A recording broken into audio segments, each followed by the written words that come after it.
안녕하십니까? 하나님의 은혜와 평강이 당신의 삶에 가득하기를 기도합니다. 오늘 우리는 마음속 가장 깊은 곳을 울리는 주제, 바로 용서에 대해 이야기 나누고자 합니다. 이 이야기가 당신의 마음에 와닿는다면 구독과 공유를 통해 이 은혜의 메시지를 더 많은 이들에게 전하는 선한 도구가 되어 주십시오. 당신의 작은 행동 하나하나가 누군가에게는 큰 위로와 빛이 될 수 있습니다.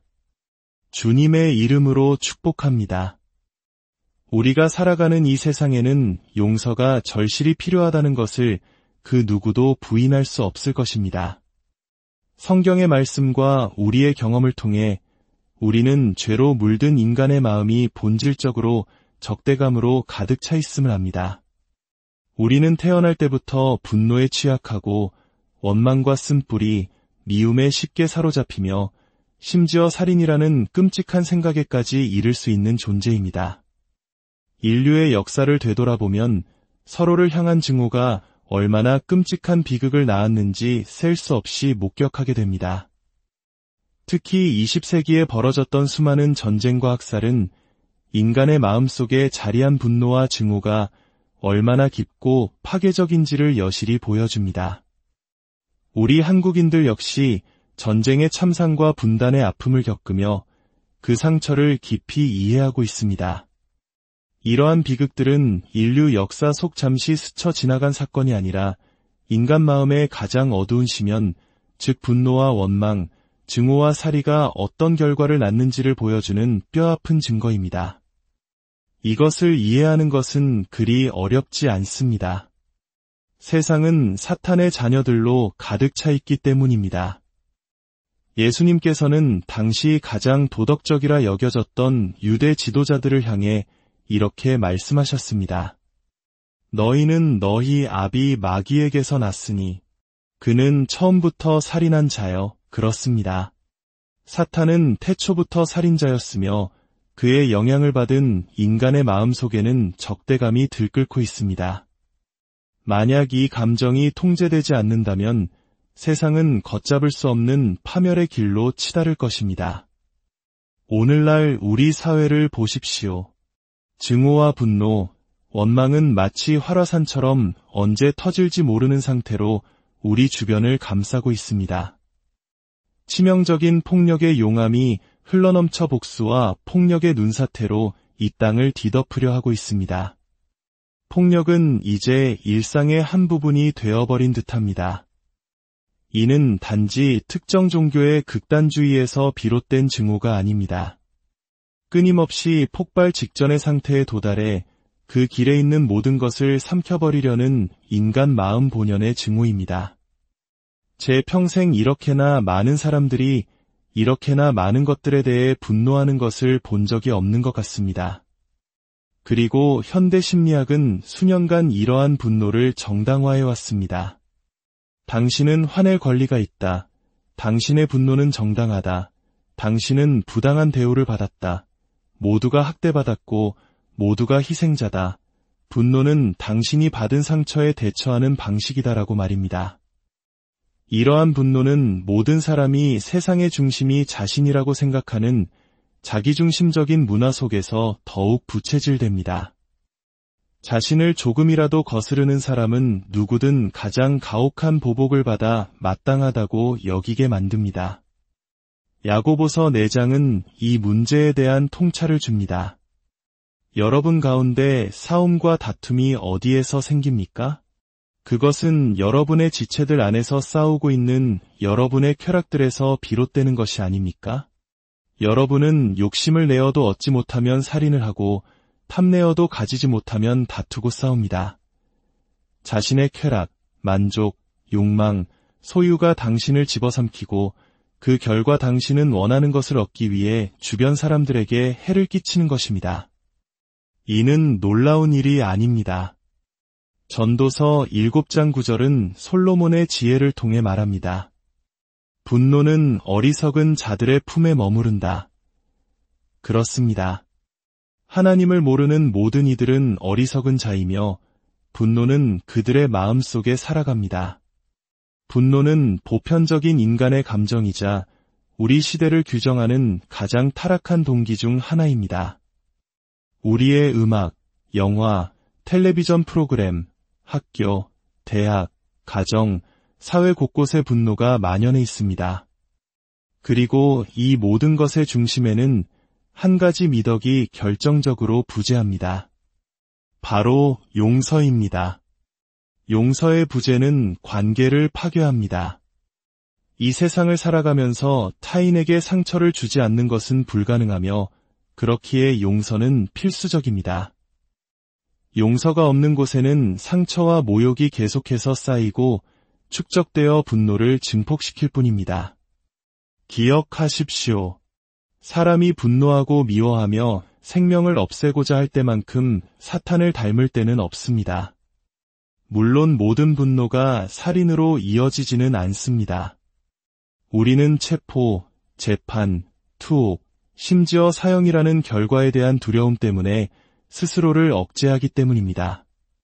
하지만 만약 아무런 제약 없이 원하는 대로 행동할 자유가 주어진다면 인류는 오래전에 스스로를 파멸시켰을 것입니다. 반면에 사람이 사랑하고 용서할 때만큼 하나님을 닮을 때도 없습니다.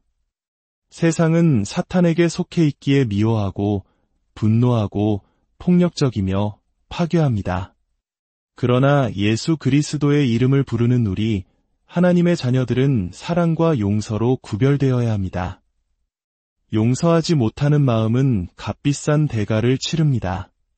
첫째, 용서하지 않음은 사람들을 과거라는 감옥에 가두어 버립니다. 당신이 상처와 그 상처를 준 사람을 용서하기를 거부하는 한 당신은 그 과거의 상처에 족쇄가 채워진 채 살아가게 됩니다. 아물지 않은 상처에 계속해서 기름을 붓는 것과 같습니다. 스스로 평생을 고통 속에서 살아가도록 선고하는 것입니다. 오직 어리석은 자만이 사랑으로 용서하고 앞으로 나아가는 대신 과거의 상처 속에 자신을 가두는 선택을 합니다. 둘째, 용서하지 않음은 마음속 깊은 곳에 쓴뿌리를 내리게 합니다. 이것은 마음의 암과 같아서 한번 자리 잡으면 온몸으로 전이 됩니다. 작은 상처에서 시작된 쓴뿌리는 점점 자라나 당신의 삶 전체를 장악하고 생각과 기억을 왜곡시키며 통제 불능의 분노로 표출됩니다.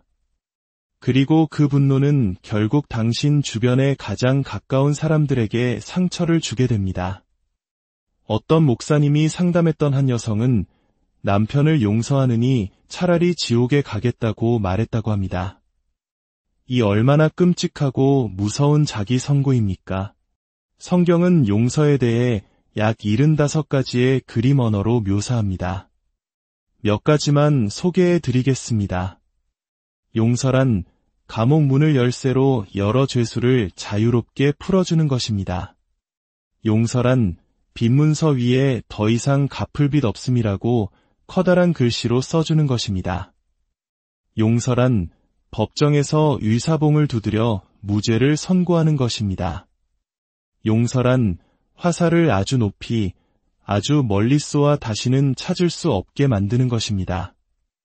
용서란 집안의 쓰레기를 모두 내다버려 깨끗하고 향기로운 공기로 가득 채우는 것입니다. 용서란 배를 묶어둔 닻을 풀어 자유롭게 항해하도록 놓아주는 것입니다.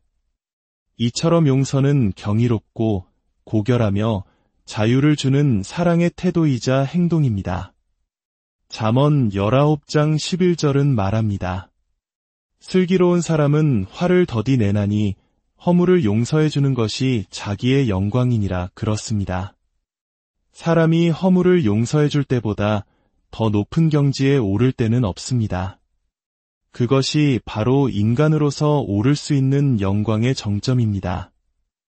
인간의 모든 덕목 중에서 용서보다 더 하나님을 닮은 것은 없습니다.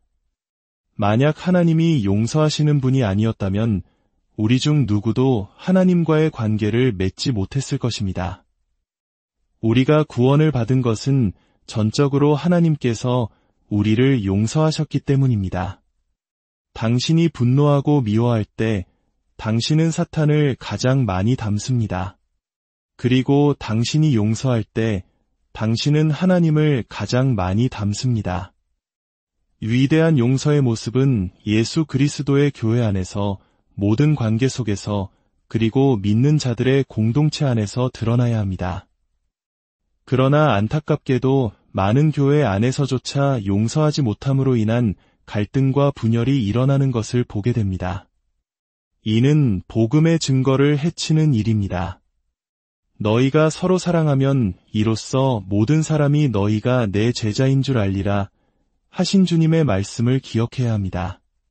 사랑은 용서하는 것입니다. 우리가 용서해야 하는 가장 근본적인 이유, 그것은 바로 하나님께서 용서하시는 분이시기 때문입니다. 하나님께서는 출애굽기 34장에서 모세에게 자신을 이렇게 나타내셨습니다. 여호와라 여호와라 자비롭고 은혜롭고 노하기를 더디하고 인자와 진실이 많은 하나님이라. 악과 과실과 죄를 용서하리라 이사야 선지자는 외칩니다. 오라 우리가 서로 변론하자. 너희의 죄가 주홍 같을지라도 눈과 같이 희어질 것이요 진홍같이 붉을지라도 양털같이 희게 되리라. 또한 이사야 43장 25절에서 주님은 말씀하십니다. 나 곧 나는 나를 위하여 내 허물을 도말하는 자니 내 죄를 기억하지 아니하리라. 하나님께서는 자신의 영광을 드러내기 위해 우리를 용서하신다고 말씀하십니다. 탕자의 비유를 떠올려 보십시오. 아버지를 업신여기고 유산을 탕진하고 돼지가 먹는 음식으로 연명하던 최악의 죄인이었던 아들이 돌아왔을 때 아버지는 달려가 그를 껴안고 입맞추며 잔치를 벌였습니다. 이 비유의 진짜 주인공은 탕자가 아니라 용서하시는 아버지, 바로 우리 하나님이십니다. 예수님께서는 십자가 위에서 자신을 못 박는 자들을 위해 기도하셨습니다. 아버지, 저들을 사하여 주옵소서. 자기들이 하는 것을 알지 못함이니이다. 스데반은 돌에 맞아 순교하면서도 그들을 위해 부르짖었습니다. 주여, 이 죄를 그들에게 돌리지 마옵소서. 사랑하는 성도 여러분, 우리가 하나님을 닮는 것은 바로 이렇게 용서할 때입니다. 에베소서 4장 31절과 32절은 우리에게 명령합니다. 너희는 모든 악독과 노함과 분냄과 떠드는 것과 비방하는 것을 모든 악의와 함께 버리고 서로 친절하게 하며 불쌍히 여기며 서로 용서하기를 하나님이 그리스도 안에서 너희를 용서하심과 같이 하라. 그리고 5장 1절은 그러므로 사랑을 받는 자녀같이 너희는 하나님을 본받는 자가 되라고 이어갑니다. 하나님을 본받는 것, 그리스도를 본받는 것은 바로 분노를 버리고 용서하는 삶을 사는 것입니다. 골로새서 3장 12절과 13절도 마찬가지입니다. 그러므로 너희는 하나님이 택하사 거룩하고 사랑받는 자처럼 긍휼과 자비와 겸손과 온유와 오래 참음을 옷 입고 누가 누구에게 불만이 있거든 서로 용납하여 피차 용서하되 주께서 너희를 용서하신 것과 같이 너희도 그리하며 라고 말씀합니다. 기쁨이 가득한 삶은 용서로 채워진 삶입니다. 우리는 상처받기 쉬운 세상에 살고 있습니다. 용서를 배우지 않는다면 당신의 마음은 점점 더 쓴 뿌리와 고립감, 분노와 적대감으로 가득 차게 될 것입니다. 왜 스스로에게 그런 형벌을 내리십니까? 용서가 주는 자유와 능력을 누리십시오. 우리가 먼저 용서받았음을 기억하며 받은 그 사랑으로 서로를 용서하는 삶을 살아가시기를 바랍니다. 주님, 저희에게 용서하는 마음을 허락하여 주옵소서. 과거의 상처와 쓴뿌리에서 벗어나 주님이 주시는 참된 자유와 평안을 누리게 하옵소서. 우리를 먼저 용서하신 주님의 그 크신 은혜가 이 말씀을 듣는 모든 이들의 마음속에 강물처럼 흘러넘치기를 우리 주 예수 그리스도의 이름으로 간절히 기도합니다.